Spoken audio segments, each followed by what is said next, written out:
everyone. Welcome to HOA Fight Club. I'm Raylene Shabano. First of all, I'd like to apologize for being gone for the last few weeks. I mentally needed a timeout. I don't think I realized after having the lawsuit that I went through for so many years, the toll it had taken on me and the mental healing that I needed to do. So kind of taking a time out to slow down.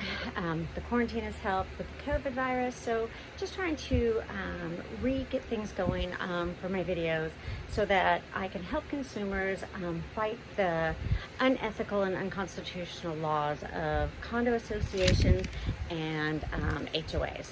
So the other day I was watching on Netflix, it's a movie called Tread. Well, Tread is a gentleman who moves to a small town and has to deal with the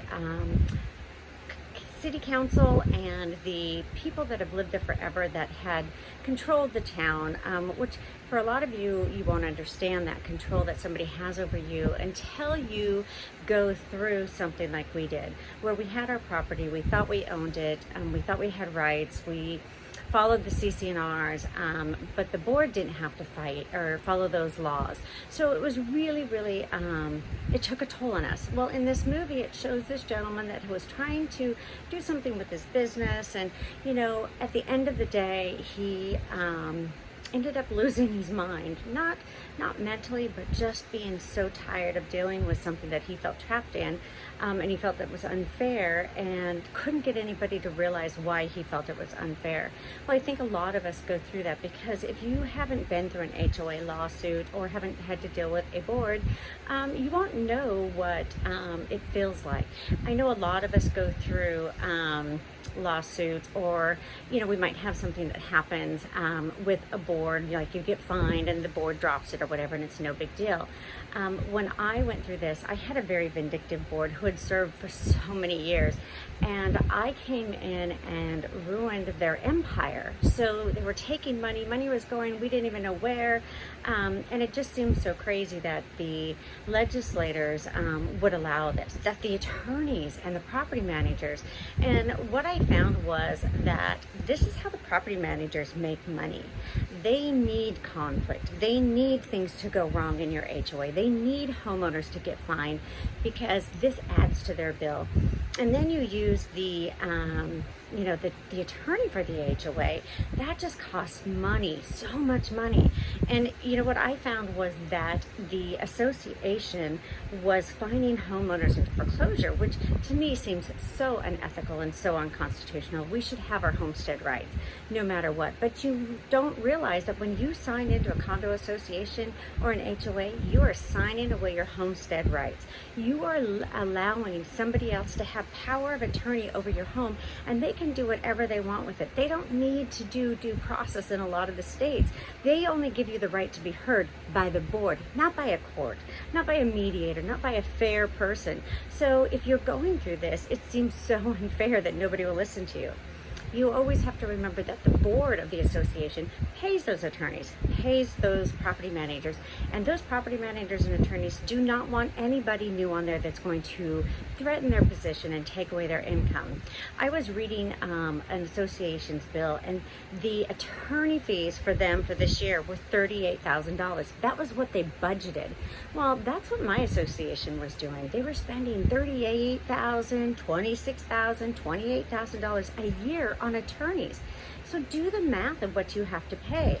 Then I only found out that only $13,000 was past due on assessments. So we were fining ourselves and into a debt. And it just didn't seem, why would you want to have $38,000 owed to an attorney when you only had $13,000 that was past due? To me, it would seem that the homeowners would pick up the tab and help, or there has to be something else. And I do understand putting liens on home for things that aren't paid. But to allow these corporations to foreclose is how the attorneys and the property managers are making a ton of money, and it's just not fair to the people. So the other thing that concerns me, and that I've really done a lot of think, is that the legislators and the mayors and that. So the mayor of my city that I lived in knows of all the damages that were in my home. The board and or the city council, the city prosecutor, the people that come in for inspections for the city, they all know the damages in that property. Yet the property and the association are allowed to keep selling homes in these condos that have water intrusion in them.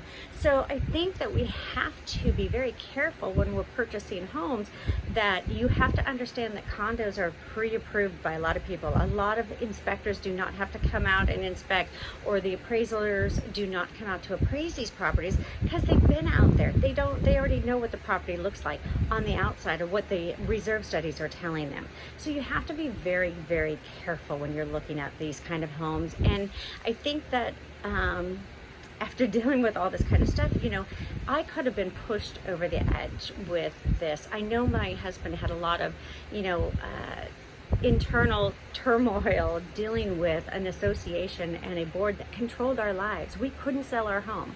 We would have to disclose and put another person. I think that's what bothers me the most, is that I would have to put another poor soul into that home. And as I'm, going through all this, I see that the home that I was in, the condo that I lived in, is up for sale. And they're trying to sell it for more than what it's, for more than what we, sold it to them, back to the association for.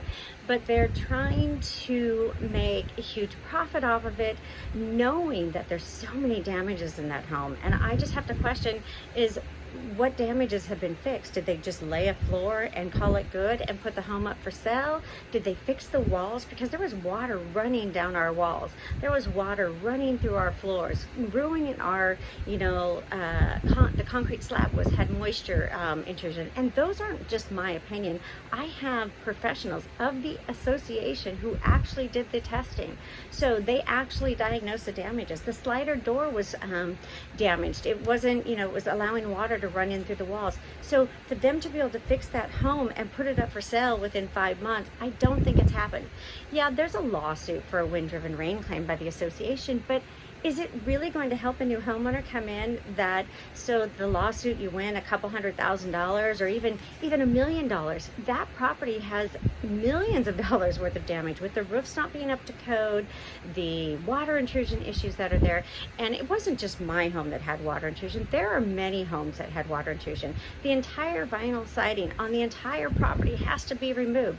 The roofs need to be redone. The attics had damage. So, I hate to say it, that our legislators and our mayors that know that these things are happening, they just allow these people to keep selling, and they don't care about what happened. So they just keep on going and doing their thing and making their lobbyists pay them so that they can foreclose on your homes. So as you go to vote, remember that. Remember who you're voting for.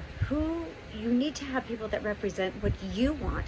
You need to call your legislators. You need to call them and let them know how unhappy you are in the association process, that they've given these corporations the right to do anything above the Constitution and will not help homeowners when a rogue board is in power. These rogue boards can have rogue property managers and rogue attorneys. I can prove it. So if you say it's not happening, it is happening. And I have many, many evidences of this. Not from just Washington State, but from the entire country. I am helping people all over the place, and we need to remember these people are going through the COVID virus. They are losing their homes, they are losing their jobs, they are losing everything right now, and their HOA, if the governors don't take control, can fine them into foreclosure during these tough times. So I ask our legislators and our senators and our mayors, please start protecting the homeowners in your state so that they don't lose their home to an unethical board.